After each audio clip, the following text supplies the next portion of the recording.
ಇವತ್ತು ವಿಶೇಷವಾಗಿರ್ತಕ್ಕಂಥ ದಿವಸ. ಕರ್ನಾಟಕ ರಾಜ್ಯದಲ್ಲೇ 5ನೇ ದೊಡ್ಡ ಜಾತ್ರೆ ನಮ್ಮ ರಾಮಲಿಂಗೇಶ್ವರ ಜಾತ್ರೆ. ಈಗಾಗಲೇ ತುಂಬಾ ಅದ್ಭುತವಾಗಿ ಮೂಡ್ ಬರ್ತಾ ಇದೆ. ನಾಳೆ ಎಲ್ಲ ವರ್ಕು ಚೆಕ್ ಮಾಡಕ್ಕೆ ಇಡೀ ನಮ್ಮ ತಂಡ ನಾಳೆ ಬರ್ತಾ ಇದೆ. ಇವತ್ತು ವಿಶೇಷ ಏನಂತಂದ್ರೆ ಇವತ್ತು ಮೊದಲು ಪೂಜೆ, ವಿಘ್ನೇಶ್ವರನಿಗೆ ಮೊದಲು ಪೂಜೆ ಮಾಡುವ ಇವತ್ತಿಂದ ಜಾತ್ರೆ ಸ್ಟಾರ್ಟ್ ಆಗ್ತದೆ. ವಿಶೇಷವಾಗಿ ಆದಿಜಂಬವನ್ನು ಪೂಜೆ ಮುಖಾಂತರವಾಗಿ ಇವು ರಾಮಲಿಂಗೇಶ್ವರ ಸಂಪ್ರದಾಯ ಇದೆ. ಇವತ್ತು ವಾಲ್ಮೀಕಿ ಮತ್ತು ಆದಿಜಂಬ ಒಂದು ಪೂಜೆ ಮಾಡ್ಕಂತ ಈ ಜಾತ್ರೆ ಸ್ಟಾರ್ಟ್ ಮಾಡ್ತೀವಿ. ಸೊ ಅದರಿಂದ ವಿಶೇಷ ಏನಂತಂದ್ರೆ ನಮ್ಮ ಕರ್ನಾಟಕ ರಾಜ್ಯ ಸರ್ಕಾರದ ಘನ ಸರ್ಕಾರದ ಸಚಿವರಾಗಿರ್ತಕ್ಕಂಥ ಕೆ ಎಚ್ ಮುನಿಯಪ್ಪ ಸಾಹೇಬರು ಇವತ್ತು ಬಂದಿದ್ದಾರೆ. ಇವತ್ತು ನಾನು ಹೇಳಿದೆ ಬೇಗ ಪೂಜೆಗೆ ಬನ್ನಿ ಸರ್, 2 ಮುಗಿಸ್ಕೊಂಡು ಹೋಗಿರಿ ಅಂತ.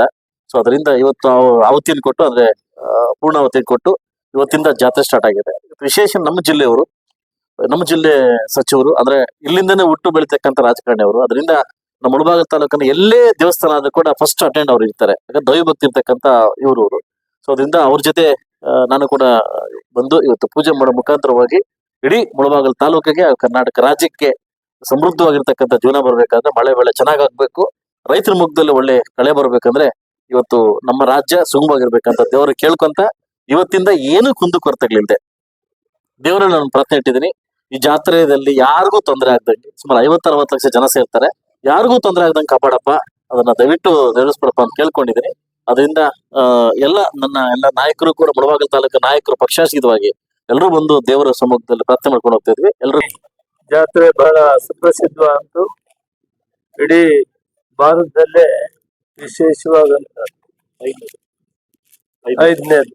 ಮತ್ತು ಈ ದಿನ ಜಾತ್ರೆ ಪ್ರಾರಂಭ ನಮ್ಮ ಜೊತೆಯಲ್ಲಿ ಈ ಭಾಗದ ಜನಪ್ರಿಯ ಶಾಸಕರಂತ ಸಂಬಂಧಿ ಬೆಂಜಣ್ಣ ಅವರಿದ್ದಾರೆ, ಮತ್ತು ನಮ್ಮ ಆರ್ಯವೈಶ್ಯ ಮಹಾಮಂಡಳಿಯ ನಿಗಮದ ಅಧ್ಯಕ್ಷರಂತ ರಾಮಪ್ರಸಾದ್ ಇದ್ದಾರೆ, ರಾಜಣ್ಣ ಇದ್ದಾರೆ, ಶಿವಣ್ಣ ಇದ್ದಾರೆ, ಎಲ್ಲ ಸಾಕಷ್ಟು ಜನ ಮುಖಂಡರು ಎಲ್ಲ ಪಕ್ಷದಿಂದ ಬಂದಿದ್ದಾರೆ. ಪಕ್ಷಾತೀತವಾಗಿ ಎಲ್ಲ ಮುಖಂಡರು ಕೂಡ, ಭಕ್ತಾದಿಗಳು ಕೂಡ ಇದ್ದಾರೆ.